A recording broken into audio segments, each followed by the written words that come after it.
Challenging star Darshan ಅವರು ಸಂಕ್ರಾಂತಿ ಹಬ್ಬದಂದು ಅಭಿಮಾನಿಗಳು ಭರ್ಜರಿಯಾಗಿ ಖುಷಿ ಪಡುವ ಸುದ್ದಿಯೊಂದನ್ನ ಕೊಟ್ಟಿದ್ದಾರೆ.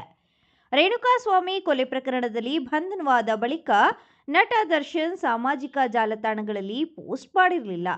ಬೇಲ್ ಮೇಲೆ ಆಚೆ ಬಂದು 3 ತಿಂಗಳಾಗಿದ್ರೂ ಸಹ ಯಾವುದೇ ಪೋಸ್ಟ್ ಹಂಚಿಕೊಂಡಿರಲಿಲ್ಲ. ಇಂದು ಸಂಕ್ರಾಂತಿ ಹಬ್ಬದ ಸಂಭ್ರಮದಲ್ಲಿರುವ ನಟ ದರ್ಶನ್ ಕೋರ್ಟ್ ಅನುಮತಿ ಮೇರೆಗೆ ಮೈಸೂರಿನ ಫಾರ್ಮ್ ಹೌಸ್ಗೆ ಹೋಗಿದ್ದಾರೆ. ಅಲ್ಲೇ ಕುಟುಂಬಸ್ಥರೊಂದಿಗೆ ಸಂಕ್ರಾಂತಿ ಹಬ್ಬವನ್ನ ಸಹ ಆಚರಿಸುತ್ತಿದ್ದಾರೆ. ಇದರ ಮಧ್ಯೆ ಜಾಲತಾಣದಲ್ಲಿ ಪೋಸ್ಟ್ ಹಾಕಿ ಅಭಿಮಾನಿಗಳ ಸಂಭ್ರಮವನ್ನ ದುಪ್ಪಟ್ಟು ಮಾಡಿದ್ದಾರೆ.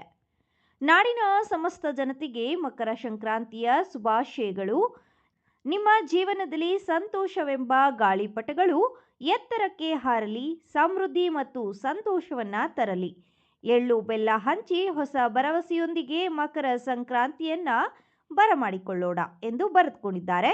ಕೊನೆಯದಾಗಿ ತಮ್ಮ ಸೋಷಿಯಲ್ ಮೀಡಿಯಾದಲ್ಲಿ ಕ್ರೇಜಿ ಸ್ಟಾರ್ ರವಿಚಂದ್ರನ್ ಅವರ ಹುಟ್ಟುಹಬ್ಬಕ್ಕೆ ವಿಶ್ ಮಾಡಿದ್ದ ದರ್ಶನ್ ಮತ್ತೆ ಇಂದೇ ಪೋಸ್ಟ್ ಮಾಡಿರೋದು ಅಭಿಮಾನಿಗಳಿಗೆ ಎಲ್ಲಿಲ್ಲದ ಸಂಭ್ರಮ ತಂದಿದೆ.